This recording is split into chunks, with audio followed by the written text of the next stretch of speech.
আজ 10ই অক্টোবর জেহাদ দিবস।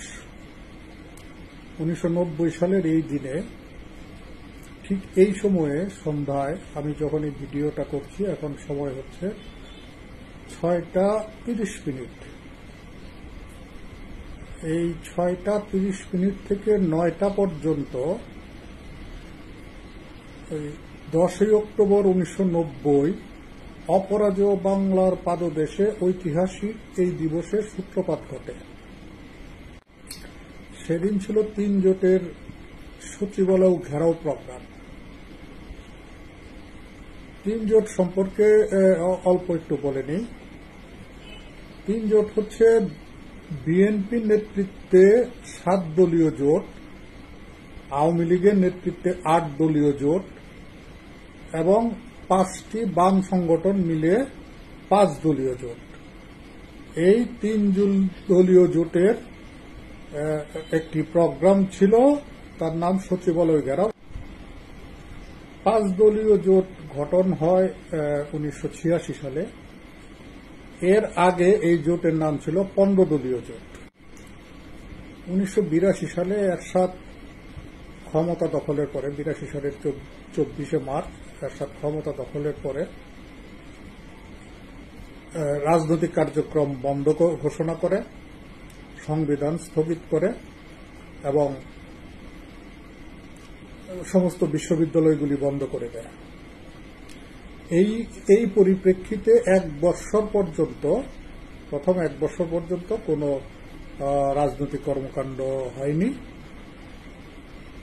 সামরিক শাসনের অধীনে দেশ চলতেছিল। 1984 সালে এরশাদ ঘরোয়া রাজনীতির ঘোষণা দেয়। ঘরোয়া রাজনীতি মানে হচ্ছে যে ঘরের ভিতরে বৈশা মিটিং করতে পারবে, কথা টথা বলতে পারবে, রাজনৈতিক দলের লোকেরা কার্যালয়ের নিয়মিত যাতায়াত করতে পারবে, কিন্তু কোনো বাহিরে বা রাস্তায় কোনো সমাবেশ, মিটিং, মিছিল এগুলি করতে পারবে না। এটাকেই তখন বলা হতো ঘরোয়া রাজনীতি। এই ঘরোয়া রাজনীতির সময়ই ঘটিত হয় বিএনপির নেতৃত্বে 7 দল এবং আওয়ামী লীগের নেতৃত্বে 15 দল। 1986 সালে আওয়ামী লীগ এরশাদের দেওয়া নির্বাচনে অংশগ্রহণ করতে গেলে 15 দল ভেঙে যায়, ভেঙে গিয়ে 8 দল এবং 5 দল গঠন হয়। এই হচ্ছে 5 দল গঠনের ইতিহাস। এছাড়াও জামাতে ইসলামী বাংলাদেশ, তারা এরশাদ বিরোধী আন্দোলনে সক্রিয় ছিল এবং 8 দল এবং 15 দলের প্রোগ্রামের সাথে মিল রেখেই তারা প্রোগ্রাম দিয়েছে এবং আন্দোলন সংগ্রামে অংশগ্রহণ করেছে। ফাঁকে দিয়ে একটি কথা বলে নেই, 7 দলীয় জোটে অনেক নেতাই কিন্তু পরবর্তীতে এরশাদের মন্ত্রিসভায় যোগ দেয়। এর মধ্যে কাজী জাফর ছিল উল্লেখযোগ্য। 7 দল থেকে বেরিয়ে কাজী জাফর এরশাদের মন্ত্রিসভায় শপথ নেয় এবং পরবর্তীতে কাজী জাফরের রাজনৈতিক দল ইউপিপি, ইউনাইটেড পিপলস পার্টি, বিলুপ্ত ঘোষণা করে জাতীয় পার্টিতে যোগ দেয়। এবার আসি জেহাদ দিবস কিভাবে তৈরি হল। সেদিন ছিল এরকম অক্টোবর মাস, বিকালের দিকে আমি টিএসসিতে যাই। টিএসসিতে এটা আমার ব্যক্তিগত যা আমি দেখেছি, আমার যতটুকু স্মরণে আছে আমি সেটা বর্ণনা করতেছি। আমি টিএসসিতে যাই। আমি তখন সূর্য সেন হলে থাকি, ঢাকা বিশ্ববিদ্যালয়ে পড়াশোনা করি, কমার্স ফ্যাকাল্টির ম্যানেজমেন্ট ডিপার্টমেন্টে। আমি তখন মাস্টার্স করতেছি। এর কিছুদিন আগেই, সম্ভবত আগস্ট মাসের দিকে, ডাকসু নির্বাচন হয়ে যায়। ডাকসু নির্বাচনে ছাত্রদল প্যানেল, আমান খোকন প্যানেল বিপুল ভোটে বিজয়ী হয়। আমি নিজেও এই নির্বাচনে অংশগ্রহণ করি। বাংলাদেশ ছাত্র ফেডারেশন, আমার সংগঠন বিপ্লবী ছাত্র সংঘ এবং বিপ্লবী ছাত্র আন্দোলন, এই 3টি ছাত্র সংগঠন মিলে আমরা একটি জোট গঠন করে নির্বাচনে অংশগ্রহণ করি। আমাদের প্যানেলের নাম ছিল ফয়জুল শাহীন পরিষদ। এছাড়াও ছাত্র ইউনিয়ন, তারপরে বাম দলীয় জোট, ছাত্রলীগের আলাদা প্যানেল ইত্যাদি অনেক প্যানেল ছিল। আগস্ট মাসে সেই নির্বাচনের পর 3 মাস পর অক্টোবর মাসে জেহাদের ঘটনার সূত্রপাত হয়। বিকেলের দিকে আমি টিএসসি যাই। আমি আর প্রধান ভাই চা খাচ্ছিলাম, মানে আমি গিয়ে দেখি প্রধান ভাই আর জহিরুদ্দিন স্বপন, নাজমুল হক প্রধান এবং জহিরুদ্দিন স্বপন একসাথে চা খাচ্ছিলেন। তো আমি যখন যাই তখন স্বপন ভাই কাছে একজন ভদ্রলোক এসে ওনাকে নিয়ে গেলেন। ফলে আমি আর প্রধান ভাই চা খাচ্ছিলাম এবং আমি তখন মাত্র 3 মাস আগে ডাকসু নির্বাচনের সময় বিপ্লবী ছাত্র সংঘের আহ্বায়কের দায়িত্ব নিই। এর আগে আমাদের সংগঠন ছিল স্টিয়ারিং কমিটি, সেই কমিটির সম্পাদক ছিল জাহিদ হোসেন মানিক। উনি গ্রেপ্তার হয়ে জেলে যান, ফিরে এসে উনি দায়িত্ব পালনে অপারগতা প্রকাশ করেন। এরপর স্টিয়ারিং কমিটি ভেঙে সম্মেলনের লক্ষ্যে একটি আহ্বায়ক কমিটি গঠন করা হয়। আমি সেই আহ্বায়ক কমিটির আহ্বায়ক নিযুক্ত হই। এটি সম্ভবত মাত্র মাস 3 আগের ঘটনা।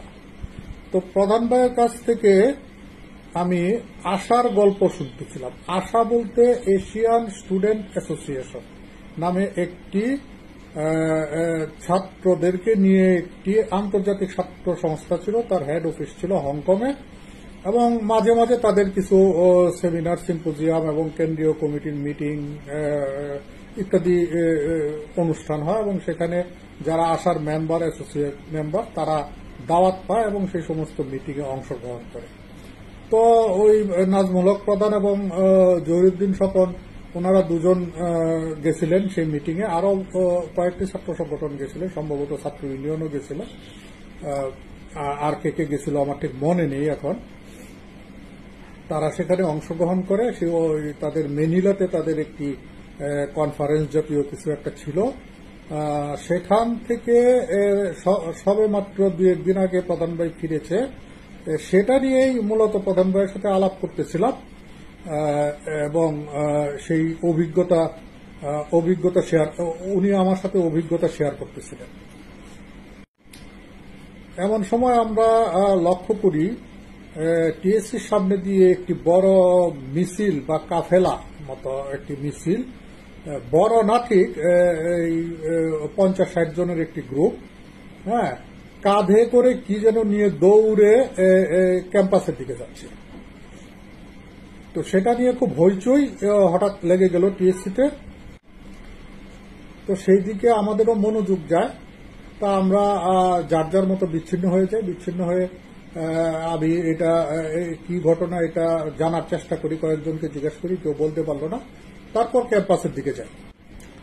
পরবর্তীতে যেটা শুনেছি যে 3 জোটের সচিবালয় ঘেরাও প্রোগ্রামে পুলিশের গুলিতে জেহাদ নামে একটি ছেলে নিহত হয়। হ্যাঁ, ছেলেটা পলিটেকনিকে পড়তো, ঢাকা পলিটেকনিকে পড়তো, নিহত হয়। সেই ছেলের লাশ ঢাকা মেডিকেল কলেজে নিয়ে আসা হয় এবং সেখান থেকে পুলিশ সেই লাশটি নিয়ে যাওয়ার চেষ্টা করে। সেখানে ছাত্রদের সাথে পুলিশের দস্তাদস্তি এবং মারামারি হয় এবং ছাত্ররা পুলিশের কাছ থেকে সেই লাশটি ছিনিয়ে ক্যাম্পাসের দিকে নিয়ে আসে। সেটারই একটি কাফেলা বা একটি ছোট্ট একটি মিছিল আমরা লক্ষ্য করি টিএসসি থেকে। পরবর্তীতে জানতে পারি সেই লাশটি সংগ্রহের নেতৃত্ব দিয়েছিল মিন্টু ভাই, মহসিন, হ্যাঁ, এবং এর সাথে পান্নাও জড়িত ছিল। তো আপনারা যে ঐতিহাসিক ছবিটি দেখেন জেহাদের, সেখানে গণতান্ত্রিক ছাত্র ইউনিয়নের আনোয়ার হোসেন মিন্টু ছিল, তারপর জাসদ ছাত্রলীগের মহসিন ছিল এবং ছাত্রলীগের ইসাক আলী খান পান্না ছিল। তখন সে এত বড় নেতা ছিল না, বিশ্ববিদ্যালয় কমিটির নেতা ছিল। তো সেই ঘটনার প্রেক্ষিতে আমি ক্যাম্পাসের দিকে যাই। গিয়ে দেখি যে অপরাজেয় বাংলার সামনে সকল নেতারা জমা হয়েছে এবং সামনে জিহাদের লাশ। যদিও তারা লাশটি, মিন্টু ভাইরা এবং মহসিনরা মিলে লাশটি প্রথমে সূর্য সেন হলে নিয়ে গিয়েছিল, কিন্তু নেতৃবৃন্দরা যখন অপরাজেয় বাংলার পাদদেশে জড়ো হয় তখন লাশটিকে সেখানে নিয়ে আসা হয়। হ্যাঁ, এখানে মোটামুটি সব দলের নেতারাই জড়ো হয়েছিল। ইতিহাসের প্রেক্ষাপটে যে সমস্ত ছাত্র সংগঠনের নাম নেতারা এখানে জড়ো হয়েছিল তাদের নামটি আমার বলা প্রয়োজন এই কারণে যে এই ভিডিওটি যদি কখনো রেফারেন্স হিসেবে ব্যবহৃত হয় তাহলে যেন ইতিহাসের এই ঘটনাগুলো অনেকেই স্মরণ করতে পারে। সেখানে যারা উপস্থিত ছিল যে সমস্ত ছাত্র নেতারা, এটা অবশ্য আপনারা ইয়েতেও পাবেন, ওই যে ফেসবুকে 90s মুভমেন্ট নামে একটি গ্রুপ আছে,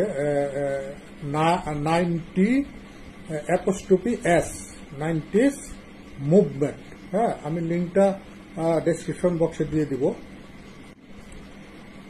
তো সেখানে যারা উপস্থিত ছিল তার মধ্যে প্রথমে দেখতে পাই ডাকসুর সদ্য নির্বাচিত ভিপি আমানুল্লাহ আমানকে, তারপর ডাকসুর সদ্য নির্বাচিত জিএস খায়রুল কবির খোকন, তারপরে উপস্থিত ছিল ছাত্রলীগের তৎকালীন সভাপতি হাবিবুর রহমান হাবিব, সাধারণ সম্পাদক অসীম কুমার উকিল, তারপরে জাসদ ছাত্রলীগের সভাপতি নাজমুল হক প্রধান ভাই তো আমার সাথেই ছিল, কিন্তু উনি আবার আগেই চলে এসেছেন।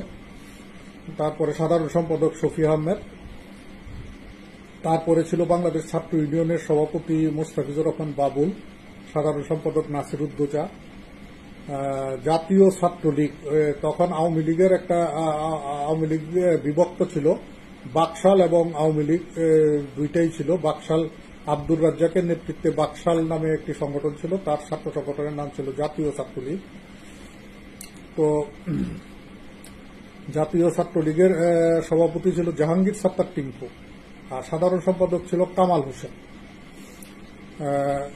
সমাজতান্ত্রিক ছাত্রফ্রন্ট, এটা বাসদ খালেকুজ্জামান, বাসদের দুইটা গ্রুপ ছিল, একটা বাসদ মাহবুব, বাসদ খালেকুজ্জামান। বাসদ খালেকুজ্জামানের ছাত্র সংগঠনের নাম ছিল সমাজতান্ত্রিক ছাত্রফ্রন্ট। হ্যাঁ, সেই ছাত্র সংগঠনের সভাপতি মোস্তফা ফারুক এবং সাধারণ সম্পাদক বজলুর রশিদ ফিরোজ। উপস্থিত ছিল বাংলাদেশ ছাত্র মৈত্রীর সভাপতি জহিরুদ্দিন স্বপন এবং সাধারণ সম্পাদক নূর আহমেদ বকুল। এছাড়াও ছিল গণতান্ত্রিক ছাত্র ইউনিয়নের সভাপতি আক্তার সোবাহান মাসরুর, সাধারণ সম্পাদক সুজাউদ্দিন জাফর, বাংলাদেশ ছাত্রলীগ মাহবুব, বাসদ মাহবুবের ছাত্র সংগঠনের নাম ছিল বাংলাদেশ ছাত্রলীগ, এটা সভাপতি ছিল আব্দুস সাত্তার, সাধারণ সম্পাদক ছিল শাহাবুদ্দিন। তারপর ছিল ছাত্র ঐক্য সমিতি, এটা নেপ মুজাফফরের ছাত্র সংগঠন, আহ্বায়ক ছিল আমিনুল ইসলাম, এবং এই সংগঠনের সাধারণ এটা আহ্বায়ক কমিটি ছিল, সদস্য হিসাবে সালেহ আহমেদ, মহসিন, এরকম কয়েকজনকে আমি চিনতাম। সালেহ আহমেদ তো আমার খুব ঘনিষ্ঠ, এখনো তার সাথে আমার খুব ভালো সম্পর্ক। তো বাংলাদেশ, এছাড়া ছিল বাংলাদেশ ছাত্র ফেডারেশনের সভাপতি ছিল ফয়জুল হাকিম লালাভাই, সাধারণ সম্পাদক ছিল সৈয়দ জাহাঙ্গীর ভাই। এছাড়া ছিল গণতান্ত্রিক ছাত্রলীগ, সভাপতি ছিল সাইফুদ্দিন মনি, সাধারণ সম্পাদক ছিল সালাউদ্দিন তরুণ। তারপর ছিল জাতীয় ছাত্র দল, সভাপতি ছিল মনসুরুল হাই সোহন, সাধারণ সম্পাদক রেজাউল করিম শিল্পী। এরপর আমি বিপ্লবী ছাত্র সংগঠনের মুখলেসুদ্দিন শাহিদ, আমাদের দুইজন আহ্বায়ক ছিল আব্দুর রহিম, সারোয়ার জাহান কিরণ, তারাও আমি গিয়ে তাদেরকে সেখানেই পাই। তারপর ছাত্র ঐক্য ফোরাম আহ্বায়ক ছিল মোস্তফা মিশু তখন লন্ডন ছিল। মিশু আপার ছাত্র সংগঠন থেকে তখন উপস্থিত ছিল বদরুল আলম, সাধারণ সম্পাদক বদরুল আলম এবং মহিউদ্দিন লাবলু, ওনারা।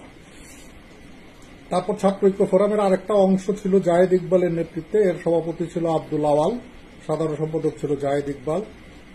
বিপ্লবী ছাত্র ধারা নামে আরেকটি সংগঠন ছিল, এটার আহ্বায়ক ছিল আমিরুল হক আমিন। তারপরে বিপ্লবী ছাত্র মঞ্চ ছিল হারুন ভাই, হারুন রশিদ মাহমুদ, এটার যুগ্ম আহ্বায়ক ছিল গোলাম মোস্তফা পিন্টু। তারপর ছিল বাংলাদেশ ছাত্রলীগ জাকপার ছাত্র সংগঠনের নাম ছিল বাংলাদেশ ছাত্রলীগ, এর সভাপতি ছিল লুৎফুর রহমান, সাধারণ সম্পাদক ছিল আসাদুর রহমান আসাদ। হ্যাঁ, এছাড়া জাতীয় ছাত্র ঐক্যের আহ্বায়ক ছিল সুশান্ত মিশ্র, এনামুল হক মোল্লা। বাংলাদেশ ছাত্রলীগ আজিজ মিরাজ নামে আরেকটি সংগঠন ছিল, আজিজ মিরাজের সভাপতি ছিল কে ছিল মনে নেই। তো তবে সাধারণ সম্পাদক ছিল কামাল হোসেন বাদল ভাই, ওনার সাথে আবার খুবই ঘনিষ্ঠ সম্পর্ক। তারপর বাংলাদেশ ছাত্র কেন্দ্রের সভাপতি ছিল রাজু আহমেদ, সাধারণ সম্পাদক ছিল শেখ নুরুল আমিন। হ্যাঁ, বাংলাদেশ ছাত্র মুক্তি নামে আরেকটি সংগঠন ছিল, তার এটা ছিল মোশাররফ হোসেন আর কি, মোশাররফ ভাই, উনিও আমার সাথে খুব ঘনিষ্ঠ সম্পর্ক। তো এই ছাত্র সংগঠনগুলি মিলিয়ে 24টি ছাত্র সংগঠন এখানে উপস্থিত ছিল, এবং এই 24টি ছাত্র সংগঠনের সমন্বয়ে তখন গঠিত হয়েছিল সর্বদলীয় ছাত্র ঐক্য। ঐতিহাসিক এই সমাবেশ থেকে যখন সর্বদলীয় ছাত্র ঐক্য গঠিত হয়, এটা ওখানে ঘোষণা করেন, সম্ভবত এটা প্রধান ভাই এই ঘোষণাটি দেন। হ্যাঁ, এবং প্রথম এই ছাত্র সংগঠনের নেতৃবৃন্দরা আর কয়েকজন, মোস্তফা ফারুক, তারপর হাবিবুর রহমান হাবিব, হ্যাঁ, জাহাঙ্গীর সাত্তার টিঙ্কু, জহিরুদ্দিন স্বপন, ওনারা বক্তব্য দেন। ওনারা বক্তব্য দেওয়ার পর সর্বশেষ আছে শপথ বাক্য। তো শপথ বাক্যটি পাঠ করান ডাকসুর সদ্য নির্বাচিত ভিপি আমানুল্লাহ আমান। ছাত্র দলের তখন নতুন আহ্বায়ক কমিটি গঠিত হয়েছিল। উনি এক আধারে ছাত্র দলের আহ্বায়ক এবং ডাকসুর ভিপি, হ্যাঁ, এই দুইটি পোর্টফোলিও ওনার থাকার কারণে ওনাকেই শপথ বাক্য পাঠ করার দায়িত্ব দেওয়া হয়। তো একটু বলে নিই, ছাত্র দলের এই আহ্বায়ক কমিটির আহ্বায়ক ছিল আমানুল্লাহ আমান, যুগ্ম আহ্বায়ক ছিল সম্ভবত 5 জন, 4 জন কি 5 জন। যুগ্ম আহ্বায়কদের মধ্যে ছিল খায়রুল কবির ফুকন, তারপর ছিল ফজলুল হক মিলন, তারপর ছিল নাজিমউদ্দিন আলম, এই যে এখনকার যে বিএনপি নেতা রুহুল কবির রিজভী, উনিও আহ্বায়কদের একজন ছিল। যতটুকু জানি যে সানাউল হক নিরীহ আহ্বায়ক, যুগ্ম আহ্বায়ক হিসাবে ছিল। পরবর্তীতে সম্ভবত সানাউল হক নিরুকে বহিষ্কার করা হয়, ওনার জায়গায় কাউকে কোপ করা হয়েছিল কিনা আমার ঠিক মনে নেই। তো যাই হোক, এই শপথ বাক্যের দায়িত্ব আমানুল্লাহ আমানের হাতে পড়ার পর আমানুল্লাহ আমান শপথ পড়ান। সেই শপথটি ছিল এরকম যে স্বৈরাচারী এরশাদকে উৎখাত না করে আমরা ঘরে ফিরে যাব না। এইটা ছিল একটা ঐতিহাসিক শপথ। হ্যাঁ, ঐতিহাসিক শপথ। এই শপথ বাক্য পাঠের মাধ্যমে গঠিত সর্বদলীয় ছাত্র ঐক্য এরশাদ উৎখাতের আন্দোলন শুরু করে, এবং এই 3 মাস ধরে এই আন্দোলন চলে, এবং ওই 90-এর 6 ডিসেম্বর এরশাদ পদত্যাগ করেন। যে কারণে এই জেহাদ দিবসটি একটি ঐতিহাসিক দিবস হিসেবে চিহ্নিত। 2টা ঘটনা এখানে উল্লেখযোগ্য। একটা হচ্ছে এখানে সর্বদলীয় ছাত্র ঐক্য গঠিত হয়, এবং সর্বদলীয় ছাত্র ঐক্য শপথ বাক্য পাঠ করে এবং অঙ্গীকার করে যে এরশাদকে উৎখাত না করে আমরা ঘরে ফিরে যাব না। এবং তখন ওই সর্বদলীয় ছাত্র ঐক্য ঠিক তাই করেছিল, এরশাদকে উৎখাত না করে ছাত্র নেতারা কেউ ঘরে ফিরে যায়নি। এই কারণে জেহাদ দিবসটি উল্লেখযোগ্য। হ্যাঁ, তো আমার যতটুকু মনে আছে, আমি আমার স্মৃতিশক্তিতে যতটুকু কুলায় আমি সেটা বললাম। তো এছাড়াও এখানে অনেক নেতৃবৃন্দ ছিলেন, ঢাকা বিশ্ববিদ্যালয়ের সকল সংগঠনের নেতৃবৃন্দ ছিলেন, ঢাকা বিশ্ববিদ্যালয়ের কর্মীরা ছিলেন, এবং অনেক শিক্ষকরাও দূর থেকে দাঁড়িয়ে দেখছিলেন। হ্যাঁ, এছাড়াও অনেক সাধারণ মানুষও ছিলেন। এর মধ্যে যে কারো যদি আরো অনেক কিছু থাকে, আমার যদি কোনো ভুল ত্রুটি থাকে, তাহলে সেটা ক্ষমা সুন্দর দৃষ্টিতে দেখবেন। প্রায় 34-35 বছর আগের একটি ঘটনা স্মৃতিচারণে আনতে গেলে কিছু ভুল ত্রুটি থাকবেই। তো সেটাকে ক্ষমা সুন্দর দৃষ্টিতে দেখবেন। সবাইকে ধন্যবাদ।